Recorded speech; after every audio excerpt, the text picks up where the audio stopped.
Even the pores on her skin, she looks... Is she soft or is she hard?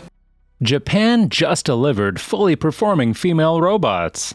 Japan, the robot capital of the world, never lags far behind in cutting-edge technology and constant advancements. Let's take a look at the latest robot news from Japan. Japanese players engage in robotics project.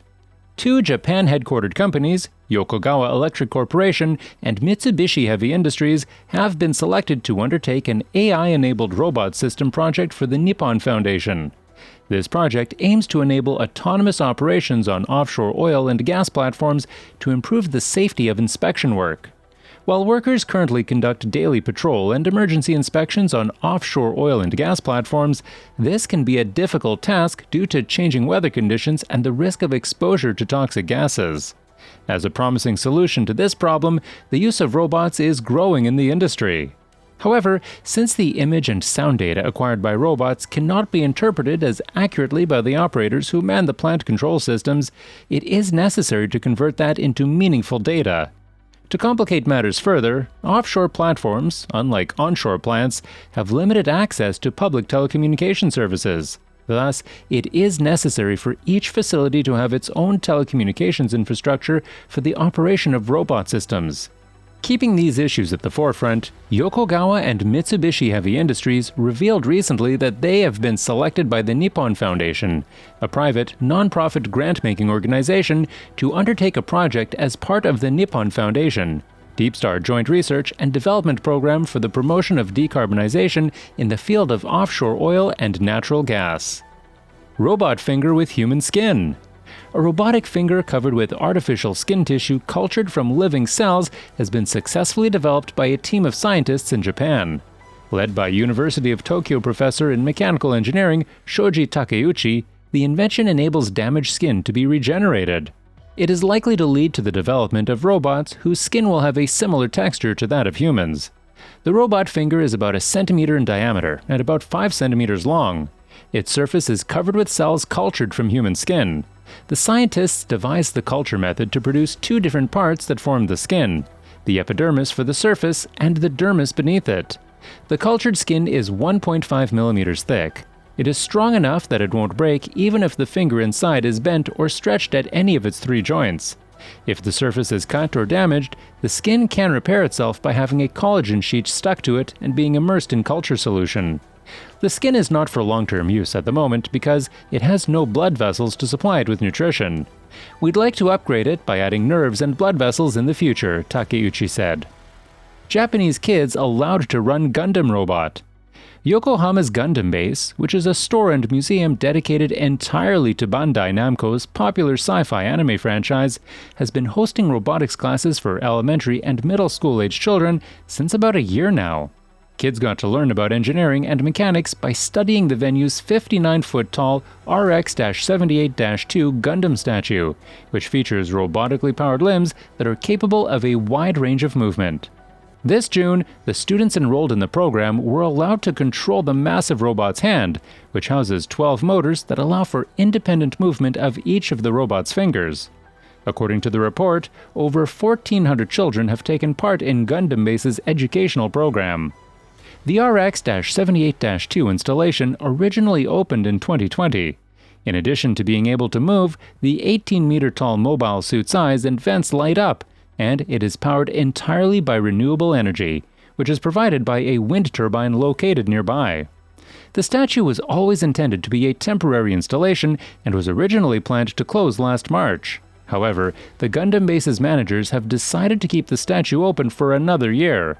The decision was made with international Gundam fans in mind, as since the statue opened just before the start of the COVID-19 pandemic and the ensuing lockdowns, relatively few fans outside of Japan have been able to travel and see the iconic original mobile suit for themselves.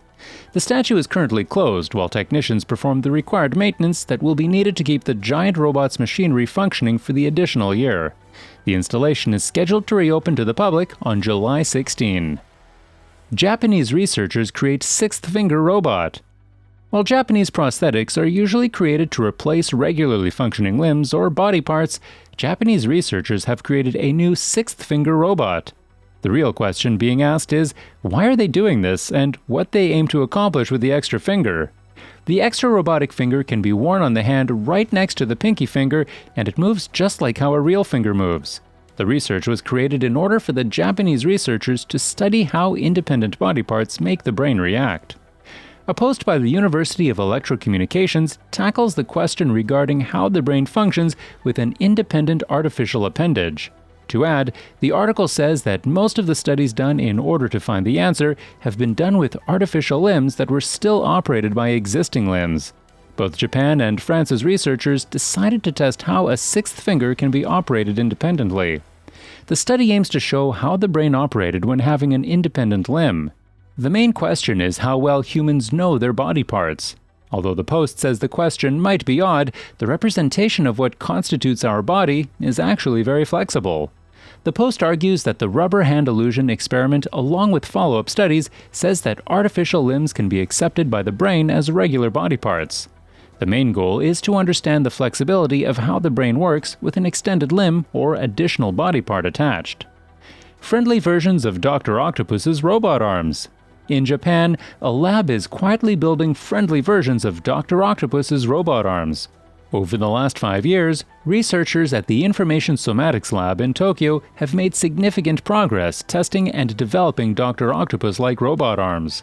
The goal is to find effective ways to redesign the human body, focusing specifically on augmenting and multiplying our upper limb capabilities. Their work has come a long way over the years, from feet-controlled robot arms to appendages-controlled movements in the shoulders. Reducing burden on declining farmers. Despite the fact that consumers have become more aware of their health in recent years, there hasn't been any increase in quality natural farming methods or reductions to the use of pesticides in agriculture. This issue was brought on and continues to worsen due to the aging population of farmers, which in turn is also inevitably leading to a growing labor shortage. These problems are affecting all parts of the farming industries, but it seems that in Japan, rice farmers may be amongst some of the worst affected. With the increase of costs and a decrease in workforce, producers are forced to utilize pesticides and undesirable methods to cultivate rice, despite knowing that plants grown in a more natural way would be better for the health of consumers. A robot designed for rice farming has been developed to reduce the heavy labor and relieve the environmental burden currently resting on the shoulders of those involved in the farming industry. The robot is called Mizuni-Go and is designed to alleviate up to 80% of tough manual labor through automation. Generally, farmers need to weed rice fields during rice cultivation using a manually pulled weeding device. With Mizuni-Go, the task can be completed in about 20 minutes. In addition, through the robot's consistent stirring of the rice paddy water, it essentially rids the need for herbicides and pesticides. That's all for this video, folks. See you another time.